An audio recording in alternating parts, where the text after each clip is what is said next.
that Carlton are reportedly, because it hasn't come out from the club yet, obviously, but they've reportedly told Lewis Young, Matt Kennedy, and Matt Owies that they are free to look elsewhere in this trade and free agency period, which is interesting. Lewis Young is the least surprising of the three. He's probably the furthest away from the best 22. One, form-wise, has been the least impactful of the three. And at his age, he's going to want to play more consistent football somewhere else if he's not going to get as much of a look in this team. He's like 24.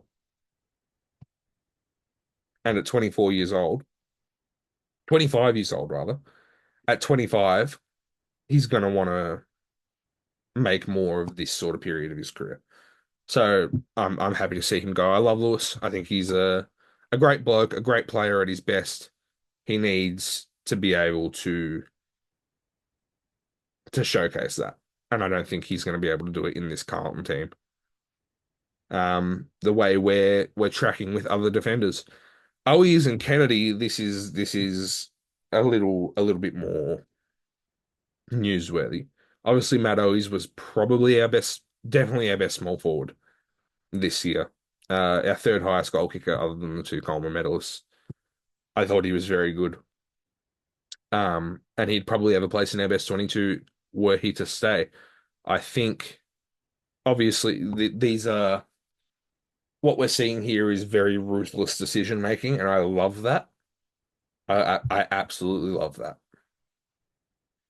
because if we have a vision for what this club is going to look like in 5 years, what our eventual premiership team would look like, and players aren't in it, and we're keeping them around on higher, we'd also always is out of contract, and we'd have to give him a lot more money to keep him around than what he's on now, which is another point. If we're keeping players around on high wages and we don't see them a part of the bigger picture, I'm happy to let them go. Same can be said about Matt Kennedy. Obviously, he sees himself as an inside midfielder. It seems as though the club sees him as someone who won't really be in that role, would be playing on half forward, would be utilized for his versatility. He wants to play inside mid. And at the age of 27, when we've got younger kids, we've got Cooper Lord, who's going to be 19 next year, Elijah Hollands, who's in his early 20s and has the ability to play inside mid. And then we've got those elite midfielders already at the club, the four elite mids, and also Ben Campriale coming in as well. Is there a spot for Matt Kennedy? Probably not in that inside midfield mix. So if he wants to play where he wants to play, give him the chance to leave. And it frees up a considerable amount of wage money for a potential push for Dan Houston as well. So I think it benefits all parties to pursue this.